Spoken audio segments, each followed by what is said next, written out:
Seorang TikToker diteror paket COD puluhan juta rupiah. Tim SAR berkoordinasi evakuasi bangkai KMP Tunu Pratama. Hari pertama sekolah, siswa disuguhi tokoh animasi.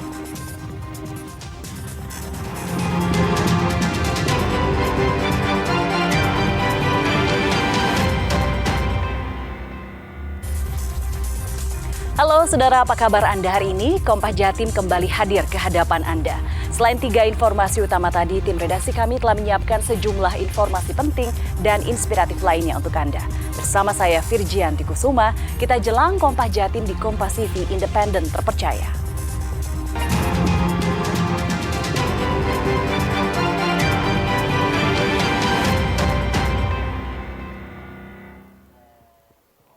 Kita buka Kompas Jatim dengan berita pertama dari Lumajang. Seorang TikTokers di Lumajang, Jawa Timur mendapat teror dengan sering mendapatkan paket cash on delivery atau COD dengan nilai mencapai puluhan juta rupiah. Merasa resah, korban pun melapor ke polisi. Saya mendapatkan teror lagi ya, ini paket laptop. Ada 3 laptop. Perkiraan 1 laptop. TikToker asal Lumajang, Agus Haryanto, resah setelah mendapat kiriman paket cash one delivery atau COD yang tidak pernah ia pesan. Ia mengaku mendapatkan paket-paket tersebut selama 5 hari berturut-turut dengan bermacam-macam paket. Dimulai dari 5 paket makanan, alat-alat elektronik, akuarium, hingga alas tidur yang jumlahnya mencapai puluhan juta rupiah. Merasa terancam dan terganggu, Agus dan keluarganya kemudian melapor ke pihak kepolisian setempat. Ia melaporkan dugaan bocornya data pribadi yang akhirnya disalahgunakan oleh orang yang tak bertanggung jawab. Itu menjadi ketidaknyamanan bagi saya dan keluarga karena tiap hari datang paketan yang harganya tidak masuk akal. Ya, satu barang bisa 4 juta lebih. Nah, di situ orang tua saya kaget kok tiba-tiba anak saya memesan paket yang sebegitu besarnya begitu. Akhirnya orang tua telepon, saya suruh tolak. Sebenarnya gini, ada memang kurir yang enak datang ke rumah baik-baik. Kalau memang saya nggak pesan ya oke. Ada juga yang marah-marah. Loh kok bisa? Ini atas nama Anda, kok bisa nggak pesan? Ini gimana ini? Nggak nyaman kan? Dari situ saya berinisiatif untuk melaporkan ini ke polisi. Agar apa? Agar kiriman-kiriman ini tidak datang lagi.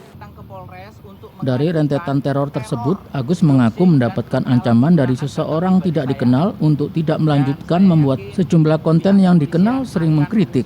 Oleh karena itu, Agus mengaku terancam dan meminta perlindungan polisi. Abdul Rahman, Kompas TV Lumajang, Jawa Timur. Informasi lainnya, tim SAR gabungan menyusun strategi evakuasi bangkai KMP Tunu Pratama Jaya di dasar Laut Selat Bali. Pengamanan area dan koordinasi antar instansi dilakukan untuk keberhasilan evakuasi kapal. Menyusun strategi evakuasi dilakukan tim SAR gabungan setelah KRI Spika milik TNI AL menemukan lokasi bangkai KMP Tunu Pratama Jaya di dasar Selat Bali menggunakan drone bawah laut. Selain itu, tim SAR gabungan berkoordinasi dengan sejumlah pihak terkait untuk langkah evakuasi dengan kantor Syah Bandar dan otoritas pelabuhan Ketapang Banyuwangi serta pihak operator. Hal ini agar proses evakuasi bangkai kapal dapat berjalan lancar. Selain itu, navigasi Tanjung Perak mengeluarkan notifikasi kepada seluruh operator kapal agar menjauhi lokasi tenggelamnya kapal dan melarang kapal lain untuk melabuhkan jangkar di sekitar area evakuasi. Proses evakuasi kapal di kedalaman 49 meter membutuhkan perhitungan matang, mengingat risiko teknis dan kondisi arus yang kuat di tengah Selat Bali. Bagi para pengguna laut agar tidak melakukan kegiatan aktivitas di sekitar posisi tersebut. Aktivitas yang dimaksud adalah anchor ataupun labuh jangkar ataupun memindah posisikan marking yang sudah ada.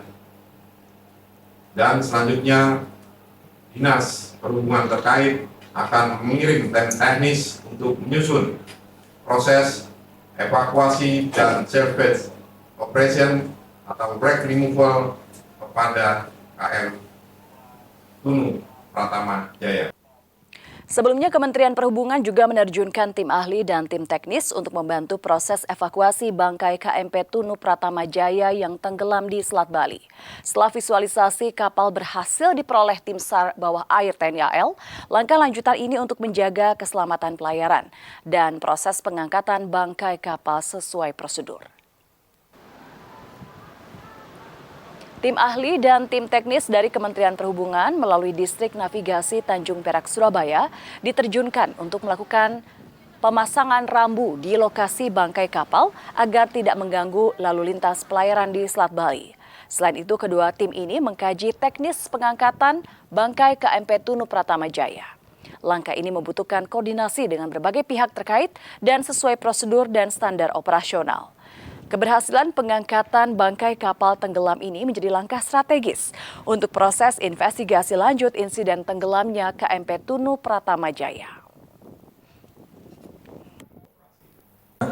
Untuk baik penandaan maupun pengangkatan bangkai kapal ini melalui satu prosedur baik administrasi maupun koordinasi yang sesuai dengan SOP, sehingga langkah-langkah yang akan kita laksanakan juga membutuhkan waktu. Namun demikian, kita mulai hari ini dengan mendatangkan tim teknis yang memang paham betul dalam melaksanakan baik penandaan maupun pengangkatan bangkai kapal tersebut. Sementara itu, keluarga korban kapal tenggelam KMP Tunu Pratama Jaya berharap seluruh korban segera ditemukan. Di posko terpadu Pelabuhan Ketapang, Banyuwangi, tim DVI mengambil sampel darah dan swab DNA dari keluarga korban untuk mempermudah identifikasi jenazah yang belum terungkap. Suasana haru mewarnai posko terpadu penanganan korban kapal tenggelam KMP Tunu Pratama Jaya di Pelabuhan Ketapang, Banyuwangi. Keluarga korban datang bergantian mencari keberadaan kerabat mereka yang belum jelas nasibnya. Keluarga masih menanti kepulangan orang tercinta. Mereka berharap dengan penemuan bangkai kapal di dasar laut Selat Bali, tim penyelam bisa menemukan seluruh korban yang masih hilang. Harapannya ya cepat segera ditemukan meskipun dalam keadaan apapun. Ya pengennya ditemukan aja gitu. Ya dalam keadaan apapun tidak apa-apa, sudah ikhlas. Sudah berapa hari di posko? Ya pulang pergi ya selama hari pertama sampai sekarang. Ya. Sementara itu, di sejumlah posko terpadu penanganan korban kapal Tunu Pratama Jaya, tim DVI bersama tim Dokes Polda Jawa Timur mengambil sampel darah dan swab tenggorokan dari orang tua, anak, dan saudara kandung para korban. Hal ini untuk mempermudah identifikasi 3 jenazah korban yang belum terungkap identitasnya. Rendra Farandika, Kompas TV, Banyuwangi, Jawa Timur. Informasi lainnya, sejumlah daerah di Jawa Timur mengalami fenomena bediding atau suhu dingin. Menurut BMKG kelas 1 Juanda, fenomena ini karena puncak musim kemarau yang diprediksi akan terjadi hingga Agustus mendatang. Penurunan suhu terjadi hingga 2 derajat Celcius dari suhu normal di sejumlah daerah di Jawa Timur, membuat udara lebih dingin dari biasanya atau dikenal sebagai fenomena bediding. Fenomena ini terjadi karena angin monsun timuran dominan tertiup dan membawa massa udara kering dari Australia. Hal ini membuat uap air yang menjadi bahan utama hujan berkurang. Dampaknya pembentukan awan menjadi sedikit dan intensitas hujan di sejumlah daerah berkurang. Fenomena puncak musim kemarau ini diperkirakan akan terjadi sepanjang Juli hingga Agustus mendatang. Meski telah memasuki puncak kemarau, namun masyarakat diimbau agar tetap mengantisipasi potensi hujan lokal yang diperkirakan akan terjadi selama beberapa waktu ke depan.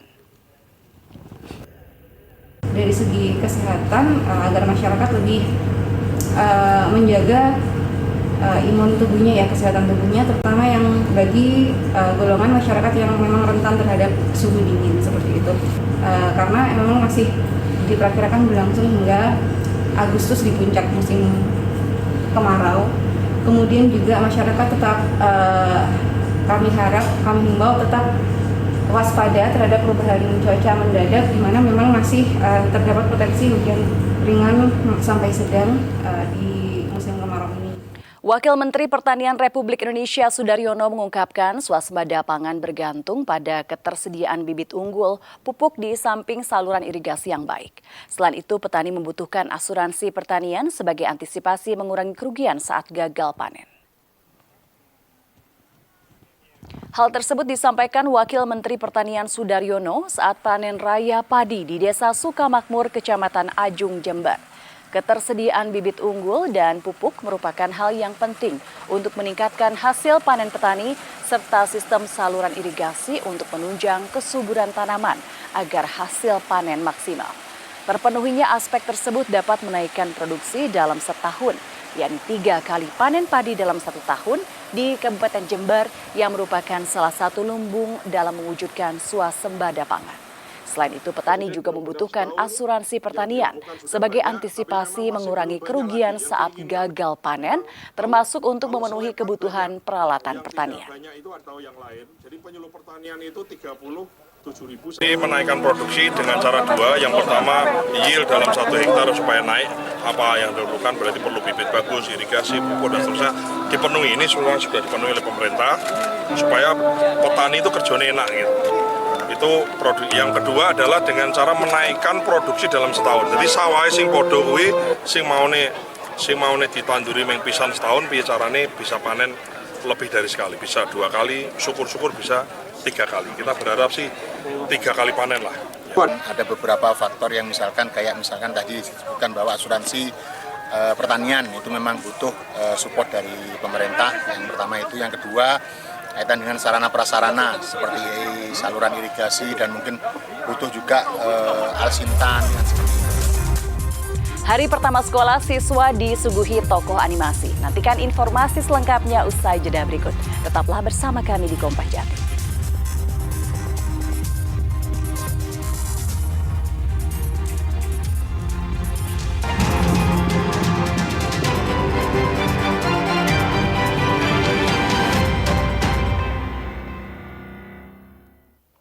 Hari pertama masuk sekolah rakyat di Kota Malang diawali dengan pemeriksaan kesehatan para siswa.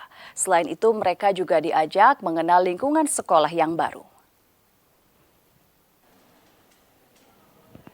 Pelaksanaan sekolah rakyat di Jalan Raya Tlogowaru, Kota Malang sudah berjalan.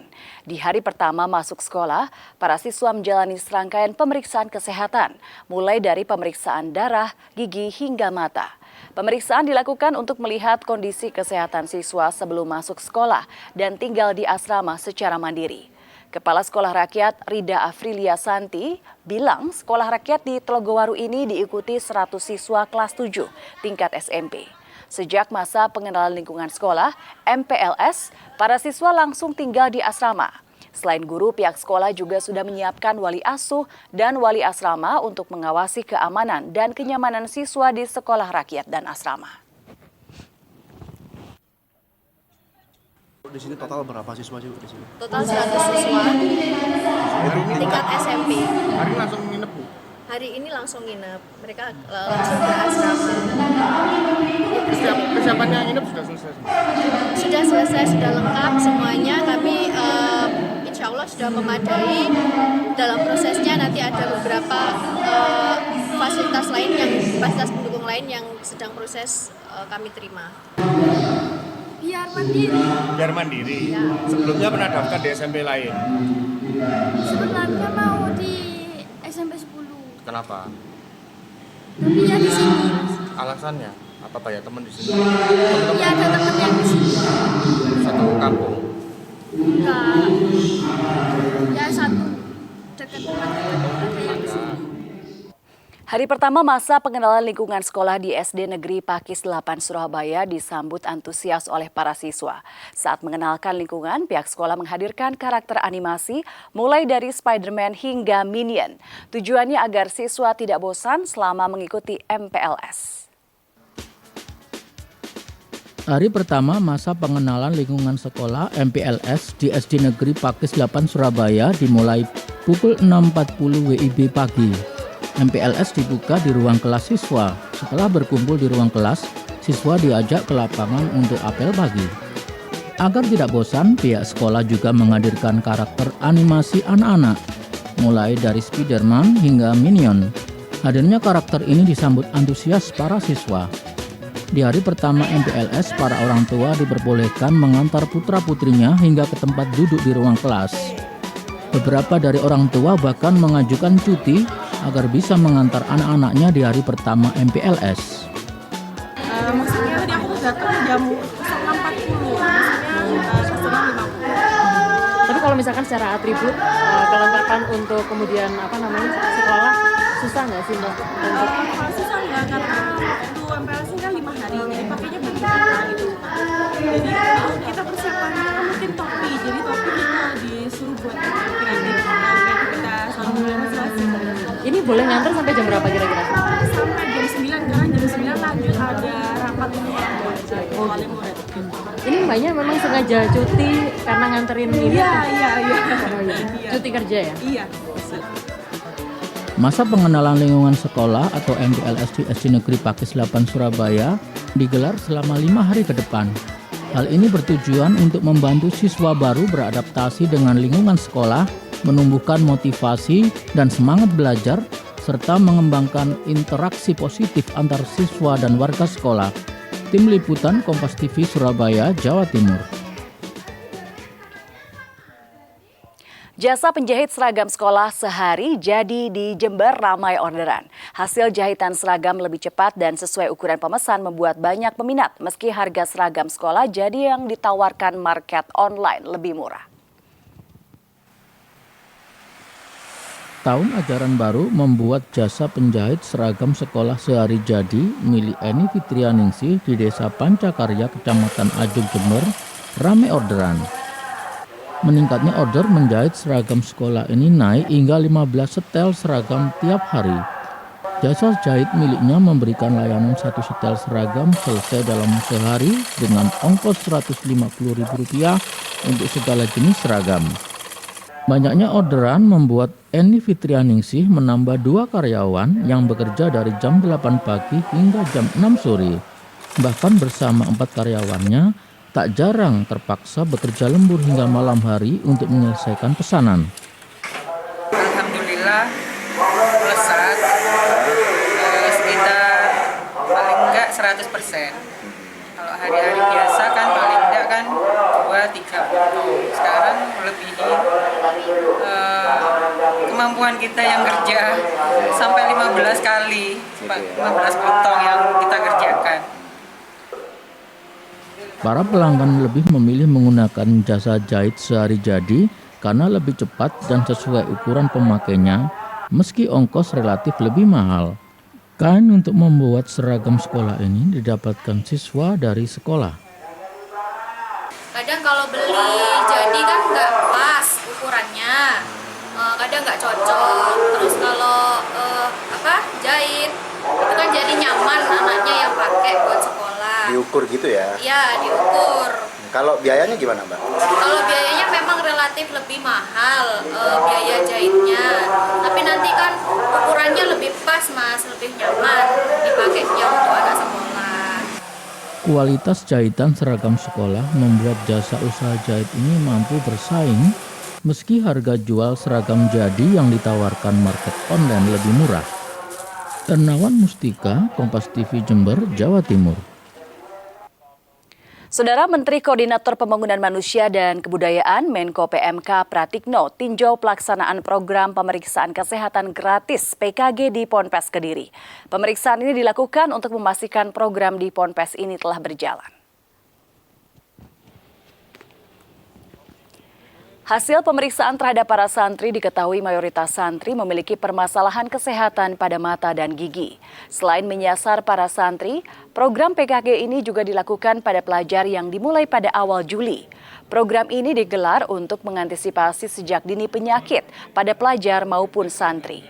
Program ini telah berjalan di sejumlah pesantren dan sekolah rakyat. Nantinya pada Agustus ada pemeriksaan gratis di sejumlah sekolah negeri dan madrasah. Ini adalah bagian dari membangun SDM unggul. SDM unggul itu salah satu basisnya adalah kesehatan. Jadi kesehatan fisik. Oleh karena itu dengan pemeriksaan ini kita harapkan deteksi dini terhadap kemungkinan adanya penyakit, dan lebih dari itu adalah pola hidup sehat. Ya, pola hidup sehat agar anak-anak kita menjadi SDM unggul. Salah satunya adalah sehat, berakhlak mulia, cerdas, terampil, kontributif untuk masyarakat, bangsa dan negara. Ratusan merpati hias ikuti kontes keindahan. Nantikan informasi selengkapnya usai jeda berikut ini. Tetaplah bersama kami di Kompas Jatim.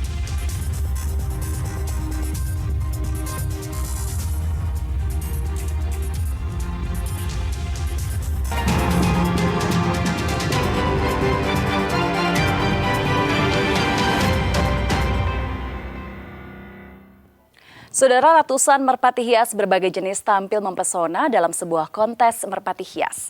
Kontes merpati hias tingkat nasional ini diikuti oleh ratusan peserta dari seluruh Indonesia. Dan informasi ini sekaligus menutup jumpa kita di Kompas Jatim hari ini. Jangan lupa saudara untuk menyaksikan live streaming kami di kompas.tv dan channel YouTube Kompas TV Jawa Timur. Kompas TV independen terpercaya. Saya Virgianti Kusuma. Sampai jumpa. Inilah berbagai jenis merpati hias dengan bentuk tubuh dan keindahan bulu yang memukau juri dan penonton. Ratusan merpati ini ikut di dalam sebuah kontes merpati hias di Malang. Kontes ini digelar oleh komunitas penggemar merpati hias di Indonesia. Dalam kontes ini dibagi menjadi 62 kelas dengan jumlah peserta 502 peserta seluruh Nusantara. Kriteria penilaian dilihat dari jenis masing-masing merpati hias dan keindahan bentuk tubuh serta bulu menjadi penilaian.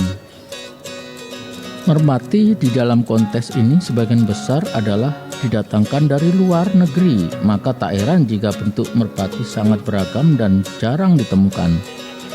Untuk yang merpati hias yang dilombakan 62 jenis dengan jumlah peserta 502 peserta dari seluruh Indonesia. Jadi ada beberapa jenis merpati, setiap merpati mempunyai kriterianya masing-masing. Ada merpati yang dilihat dari keindahan bulunya, ada yang dari bentuk tubuhnya, macam-macam seperti kontes hewan hias lainnya. Sementara itu, menurut peserta, kontes ini selain sebagai ajang pembuktian kualitas merpati yang dirawat, juga menjadi ajang berkumpulnya para penghobi merpati hias. Erik, salah satu peserta kontes, bilang, sebelum kontes sejumlah persiapan sudah dilakukan agar merpati miliknya bisa memberikan penampilan yang terbaik. Persiapannya ya terutama kasih vitamin, terus dijemur, terus dikasih pakan yang nutrisi yang Mas, untuk lomba kali ini turun di kelas apa aja, Mas? Di kelas ada Tibina, SK, Udina, Kontes ini juga sebagai ajang bertukar informasi para penghobi merpati hias di Indonesia. Menurut mereka, saat ini perkembangan merpati hias cukup bagus dan semakin banyak peminat. Dedi Prasetyo, Kompas TV, Malang, Jawa Timur.